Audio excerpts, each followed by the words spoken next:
বৃদ্ধাশ্ৰমে শেষ আশ্ৰয় হ'ল এগৰাকী দুৰ্ভগীয়া মাতৃৰ। তিনিগৰাকী জীয়ৰী থকাৰ পিছতো আশ্ৰয়হীন জন্মদাত্ৰী। গুৱাহাটীৰ ৰাজপথত মাতৃক পেলাই থৈ গৈছিল তিনি জীয়ৰীয়ে। আৰক্ষীয়ে উদ্ধাৰ কৰি তিনি জীয়ৰীক গতাই দিছিল দুৰ্ভগীয়া বৃদ্ধাগৰাকীক। লটাৰী যোগে সন্তানৰ মাজত ভাগ কৰিছিল মাতৃক ৰখাৰ দায়িত্ব। আৰু ইমানৰ পিছতো মাতৃৰ দায়িত্ব নললে তিনি জীয়ৰীয়ে। অৱশেষত শুৱালকুছিৰ পৰা গুৱাহাটীৰ সম্প্ৰীতি শান্তি নিবাসলৈ আইতাগৰাকীক লৈ অহা হ'ল। এটা দুৰ্ভাগ্যজনক ঘটনা সংঘটিত হৈছিল।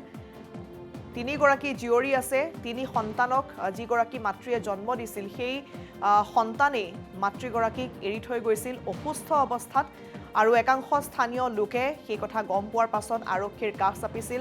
আৰক্ষীয়ে তিনিগৰাকী জীয়ৰীক মাতি আনিছিল আৰু কেমেৰাৰ সন্মুখতো বিভিন্ন ধৰণৰ অজুহাত দেখুৱাইছিল তিনিগৰাকী জীয়ৰীয়ে। তেতিয়া আৰক্ষীয়ে লটাৰী কৰি অৱশেষত এসপ্তাহকৈ মাতৃক ৰাখিব লাগিব বুলি তেওঁলোকক বুজনি দি তাৰ পৰা পঠিয়াইছিল। কিন্তু তাৰ পাছতো মাতৃৰ দায়িত্ব ল'বলৈ অস্বীকাৰ কৰিলে আটাইকেইগৰাকী জীয়ৰী। আৰু সেই দুৰ্ভগীয়া মাতৃগৰাকীক ইতিমধ্যে বৃদ্ধাশ্ৰমলৈ লৈ অহা হৈছে আৰু গুৱাহাটীৰ বৃদ্ধাশ্ৰমতেই বৰ্তমান তেওঁক ৰখাৰ সিদ্ধান্ত লোৱা হৈছে।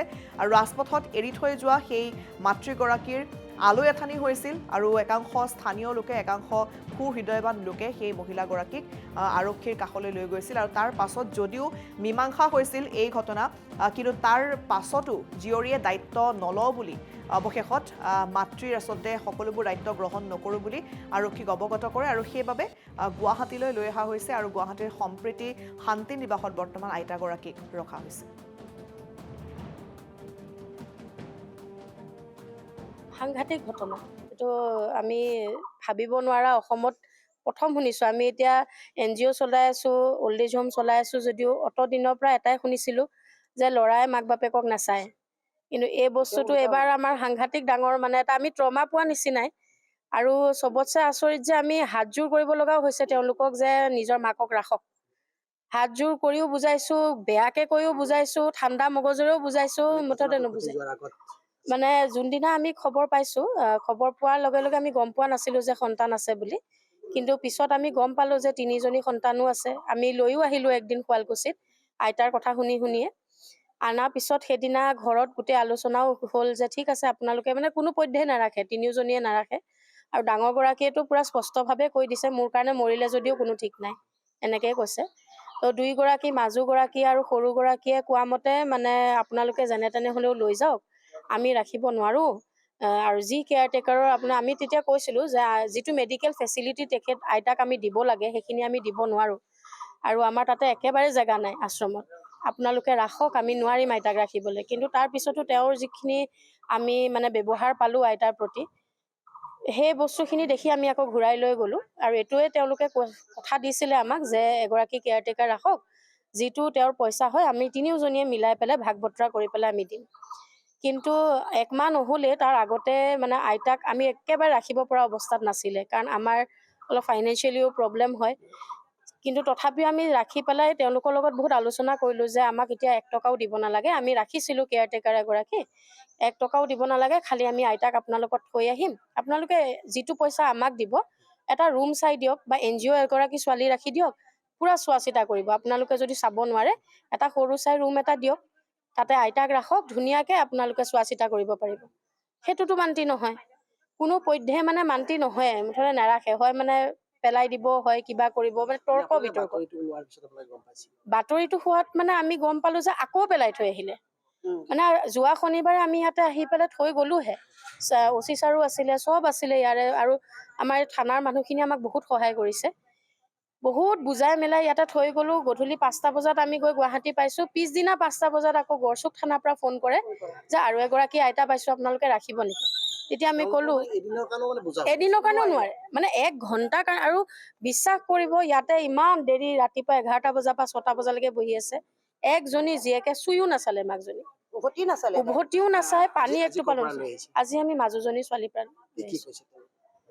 তেওঁলোক কোৱা মতে মানে যিখিনি কেইটামান বস্তু আছিলে আইতাৰ, সেইখিনি বোলে বিক্ৰী কৰিছে তেওঁলোকে, দুদিনতে বিক্ৰী কৰি দিছে, কাৰণ যিহেতু খৰচা উঠাব নাই পৰা বোলে। এই পেলাবলৈ যেতিয়া গৈছিলে তেতিয়া মানে গাড়ীখনৰ ভাড়াটো দিব নোৱাৰাৰ কাৰণে 2টা চিলিণ্ডাৰ বিক্ৰী কৰি দিলে। তাতে ছোৱালীজনী আইতাক মূৰতো মাৰিলে।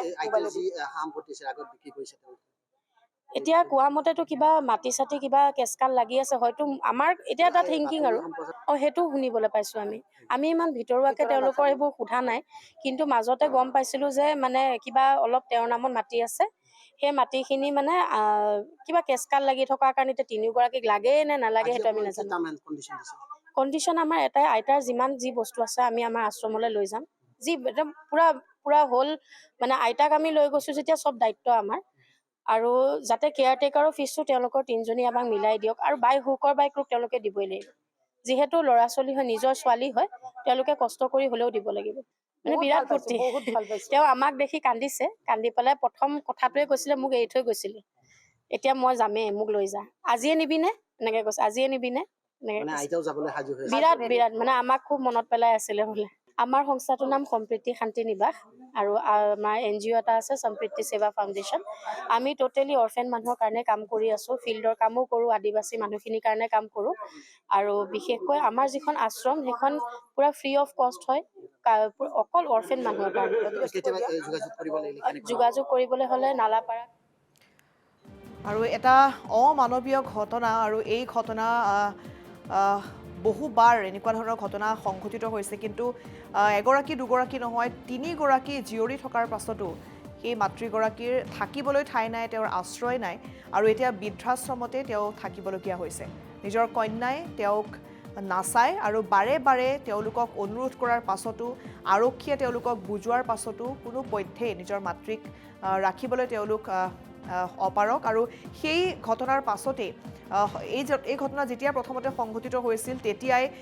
বহু লোক আগবাঢ়ি আহিছিল এই আইতাগৰাকীক সহায় কৰিবলৈ আৰু তেতিয়াই সম্প্ৰীতি নামৰ যিটো NGO আছে তেওঁলোকে সহায় কৰিবলৈ আগবাঢ়ি আহিছিল জীয়ৰীহঁতৰ লগত কথাও পাতিছিল আৰু বাৰে বাৰে তেওঁলোকক বুজাবলৈ চেষ্টা কৰিছিল মাতৃক নিজৰ লগত ৰাখিবলৈ আনকি আৰক্ষীয়ে এসপ্তাহকৈ ৰাখিবলৈও তেওঁলোকক এটা সুযোগ দিছিল কিন্তু তাৰ পাছতো পুনৰ ৰাজপথত এৰি থৈ গ'ল এই মাতৃগৰাকীক আৰু অৱশেষত বৃদ্ধাশ্ৰমতেই তেওঁৰ শেষ আশ্ৰয় হ'ল আৰু গুৱাহাটীলৈ ইতিমধ্যে তেওঁক লৈ অহা হৈছে